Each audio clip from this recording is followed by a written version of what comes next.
Thank you. Please, thank you very much. To President Barck, faculty, staff, and students, thank you so much for this very warm welcome. It is a great honor to be here at Hankuk University of Foreign Studies.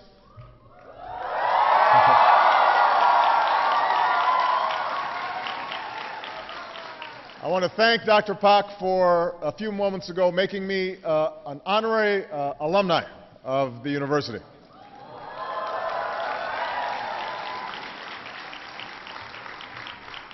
Now, I know that this school has one of the world's finest foreign language programs, which means that your English is much better than my Korean.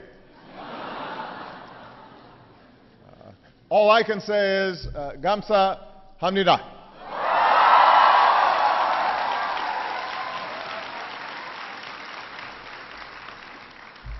Now, this is my third visit to the Republic of Korea as president. I've now been to Seoul more times than any other capital, except for Washington, D.C., of course. And this reflects the extraordinary bonds between our two countries and our commitment to each other. I'm pleased that we're joined by so many leaders here today, Koreans and Americans, who help keep us free and strong and prosperous every day. And that includes our first Korean-American ambassador to the Republic of Korea, Ambassador Song Kim.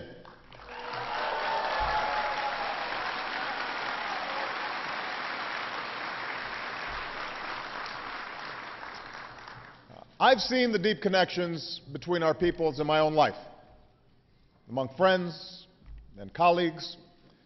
I've seen it in so many patriotic Korean Americans, including a man born in this city of Seoul who came to America and has dedicated his life to lifting up the poor and sick of the world. And last week, I was proud to nominate him to lead the World Bank, Dr. Jim Yong Kim.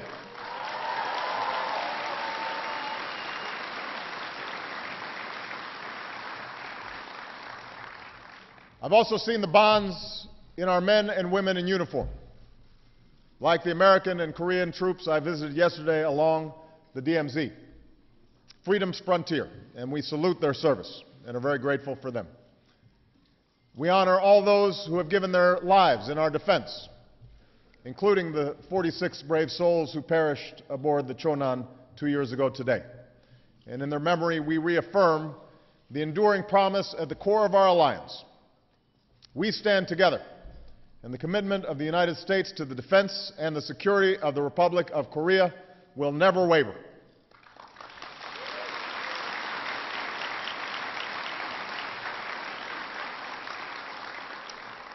Most of all, I see the strength of our alliance in all of you.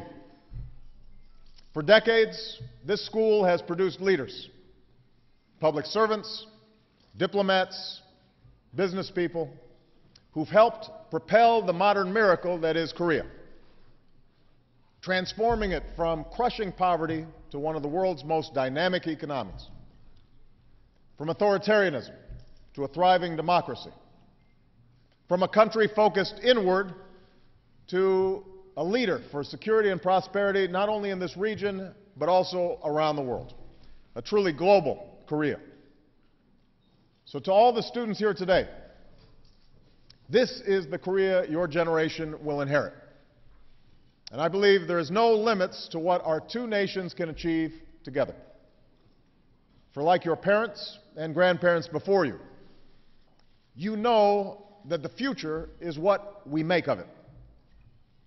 And you know that in our digital age we can connect and innovate across borders like never before. With your smartphones and Twitter and Me Today and Kakao Talk.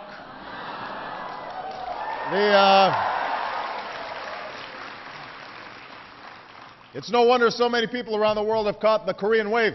How you? Or consider this. In advance of my visit, our embassy invited Koreans to send us your questions using social media. Some of you may have sent questions.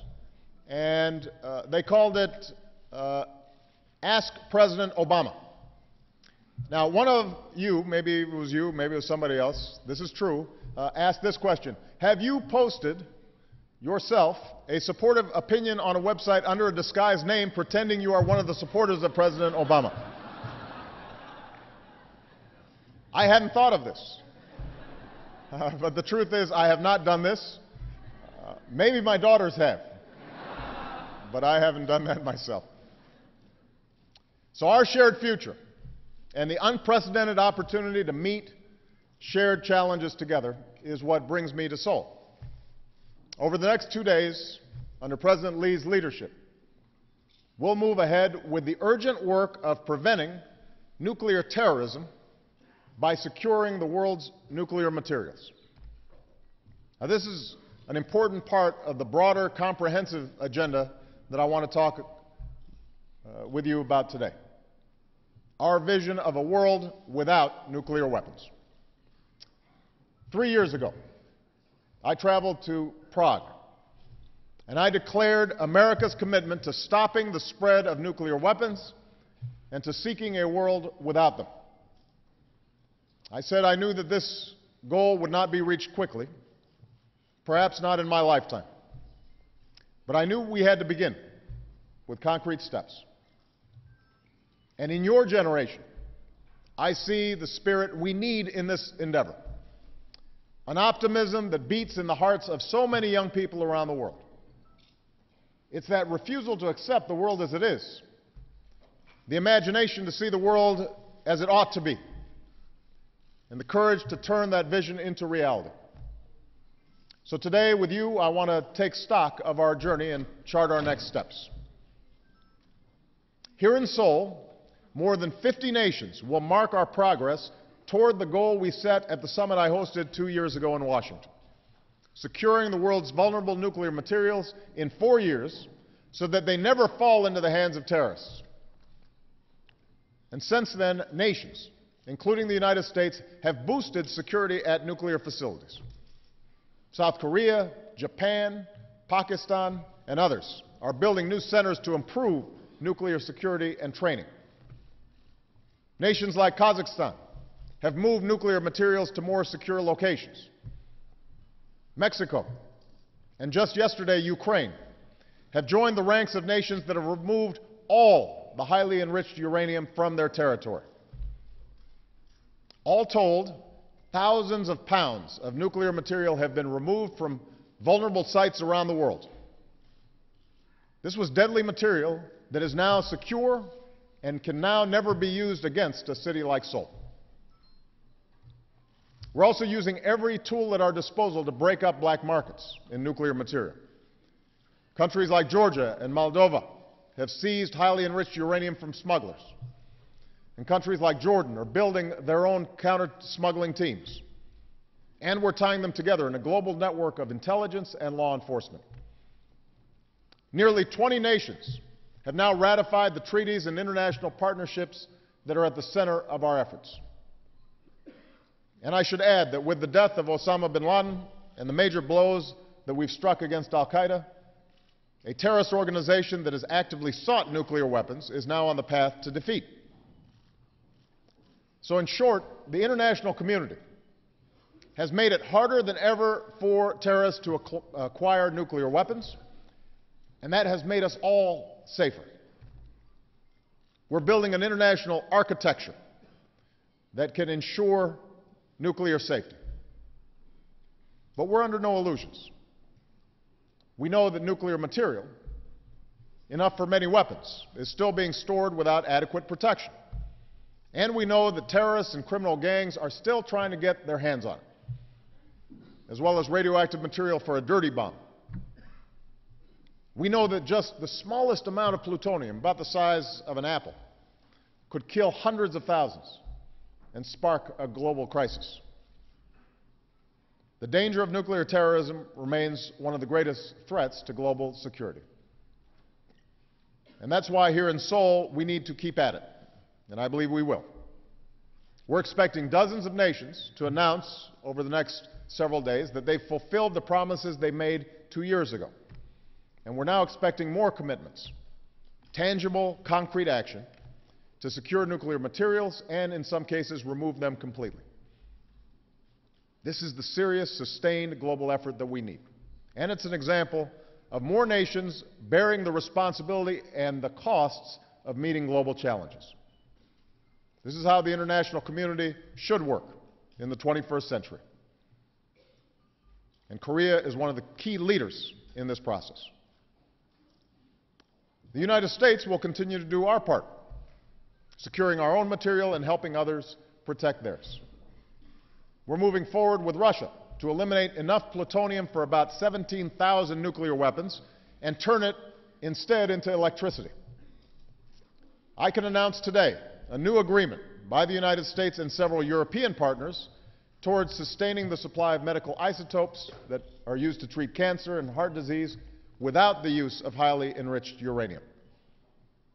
And we will work with industry and hospitals and research centers in the United States and around the world to recover thousands of unneeded radiological materials so that they can never do us harm.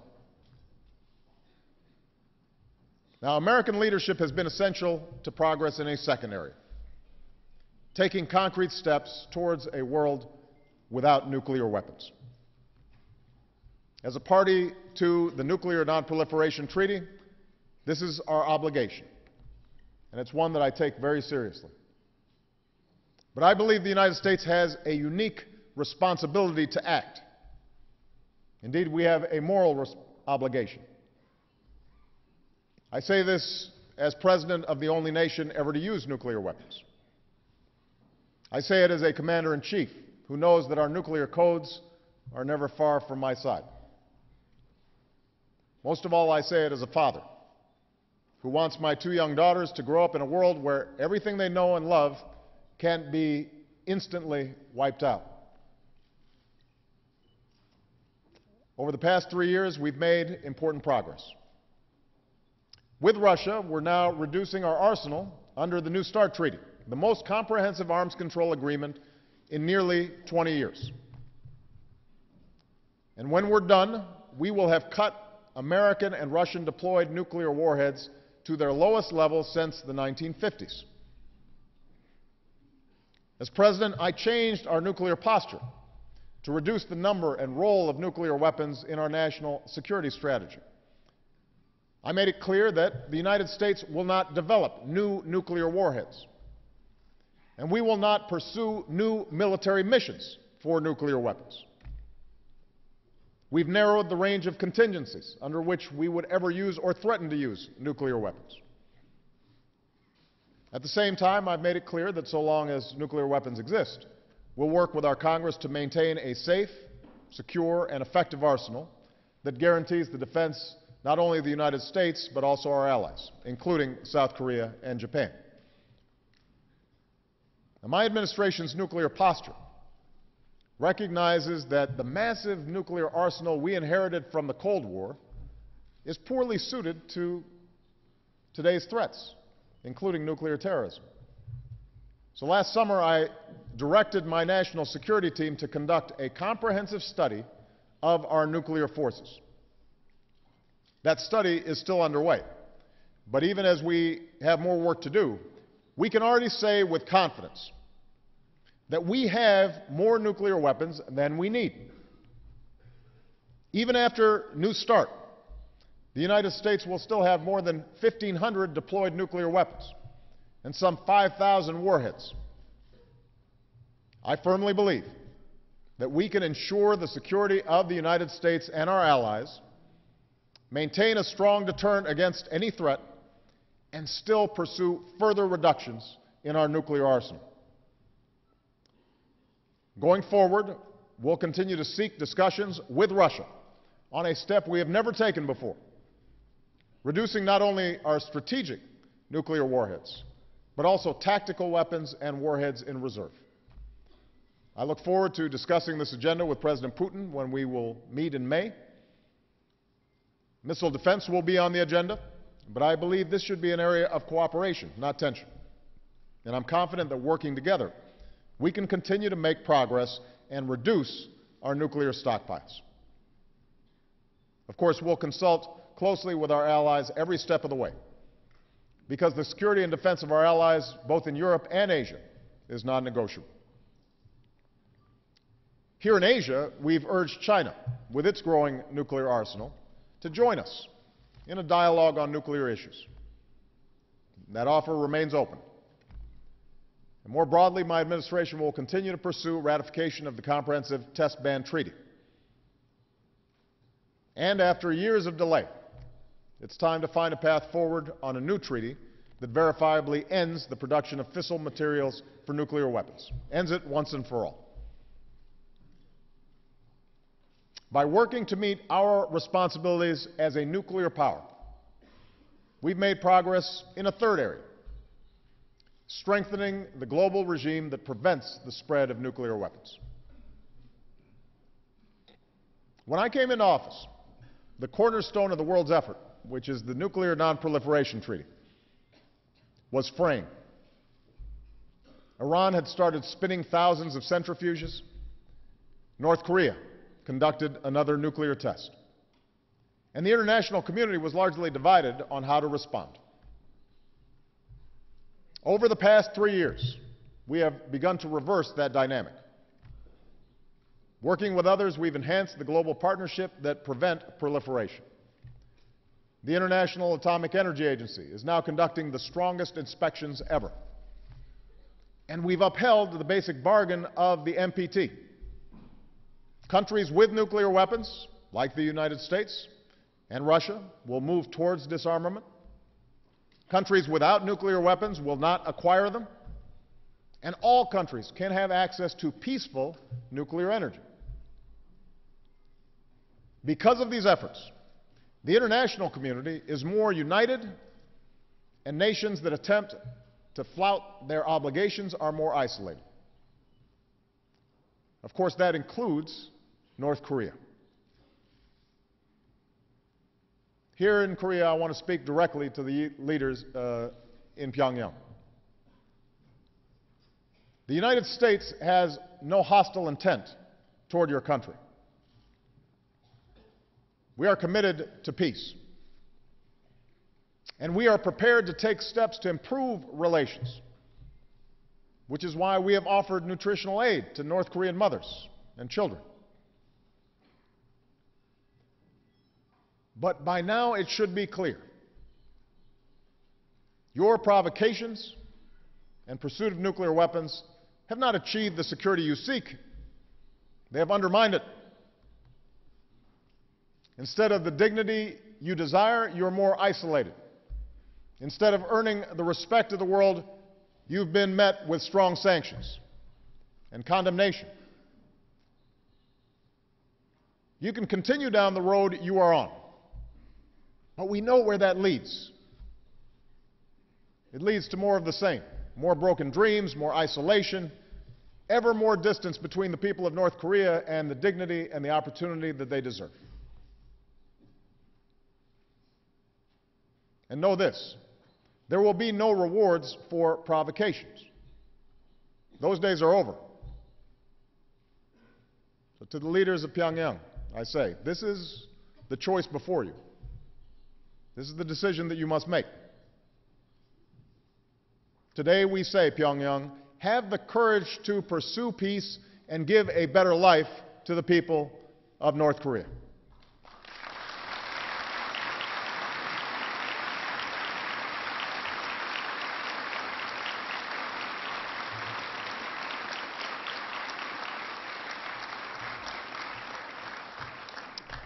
This same principle applies with respect to Iran.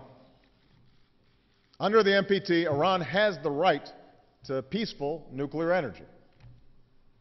In fact, time and again, the international community, including the United States, has offered to help Iran develop nuclear energy peacefully. But time and again, Iran has refused, instead taking the path of denial, deceit, and deception. And that is why Iran also stands alone, as the only member of the NPT unable to convince the international community that its nuclear program is for peaceful purposes. The only member. That's why the world has imposed unprecedented sanctions, slowing Iran's nuclear program. The international community is now poised to enter talks with Iran's leaders. Once again, there is the possibility of a diplomatic resolution that gives Iran access to peaceful nuclear energy while addressing the concerns of the international community.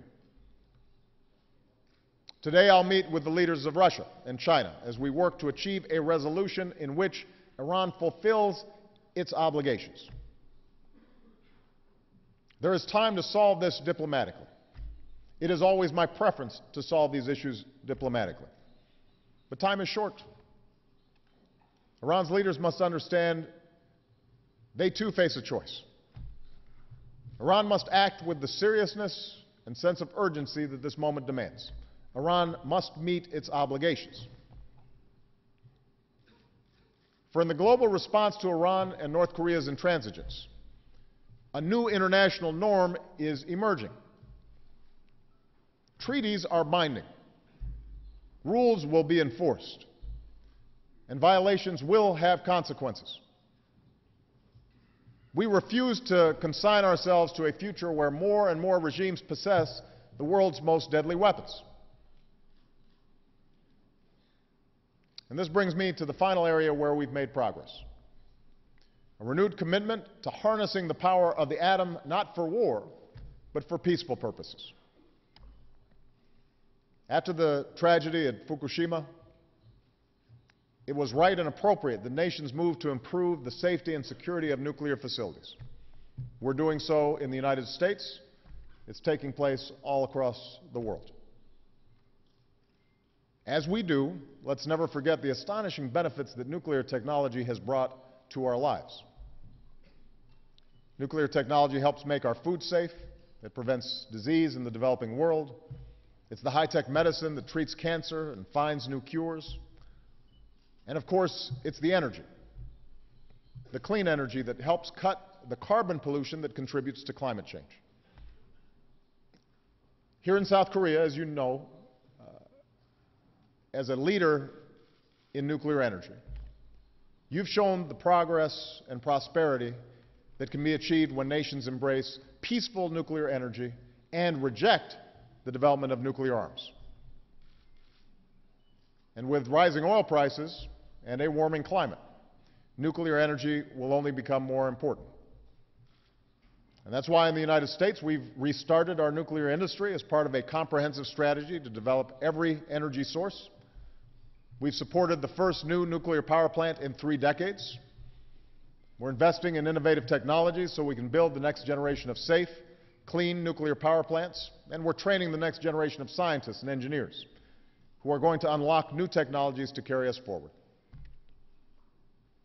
One of the great challenges they'll face, and that your generation will face, is the fuel cycle itself in producing nuclear energy. We all know the problem. The very process that gives us nuclear energy can also put nations and terrorists within the reach of nuclear weapons. We simply can't go on accumulating huge amounts of the very material, like separated plutonium, that we're trying to keep away from terrorists.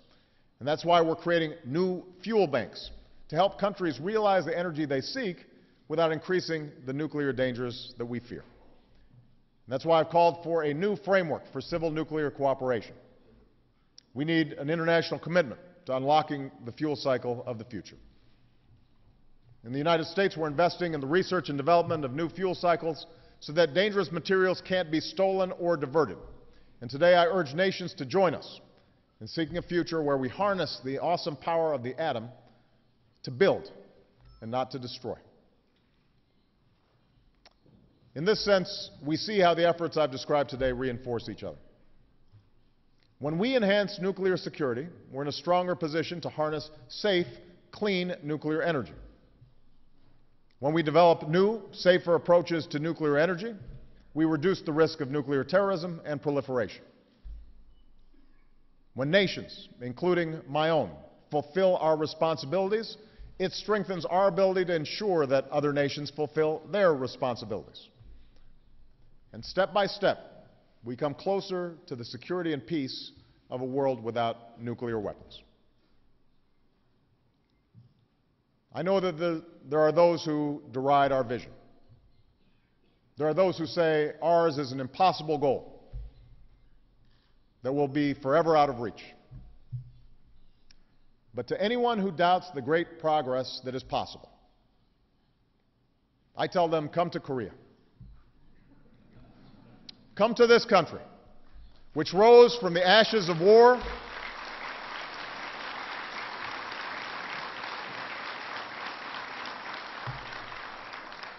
a country that rose from the ashes of war, turning rubble into gleaming cities. Stand where I stood yesterday, along a border that is the world's clearest contrast between a country committed to progress, a country committed to its people, and a country that leaves its own citizens to starve. Come to this great university, where a new generation is taking its place in the world.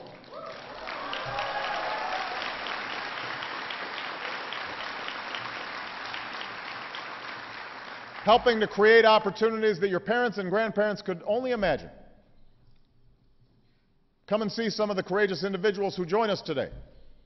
Men and women, young and old, born in the North, but who left all they knew behind and risked their lives to find freedom and opportunity here in the South.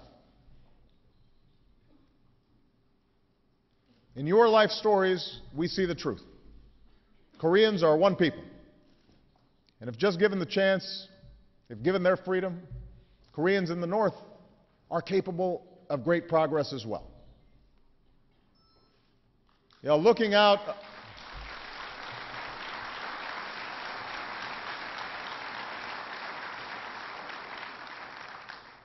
across the DMZ yesterday, but also looking into your eyes today, I'm reminded of another country's experience that speaks to the change that is possible in our world. After a terrible war, a proud people was divided. Across a fortified border, armies massed, ready for war. For decades, it was hard to imagine a different future. But the forces of history and the hopes of man could not be denied. And today, the people of Germany are whole again, united and free. No two places follow the same path. But this much is true. The currents of history cannot be held back forever. The deep longing for freedom and dignity will not go away.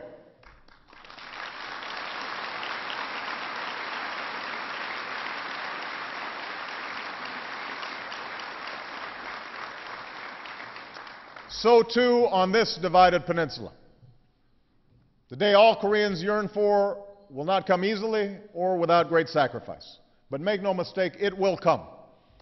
And when it does, change will unfold that once seemed impossible.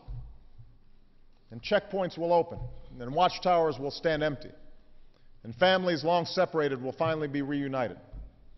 The Korean people at long last will be whole and free. Like our vision of a world without nuclear weapons, our vision of a Korea that stands as one may not be reached quickly, but from this day until then, and all the days that follow, we take comfort in knowing that the security we seek, the peace we want, is closer at hand because of the great alliance between the United States and the Republic of Korea.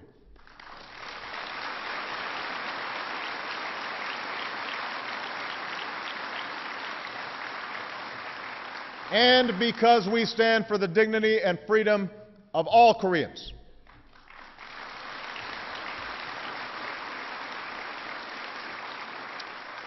And no matter the test, no matter the trial, we stand together. We work together. We go together.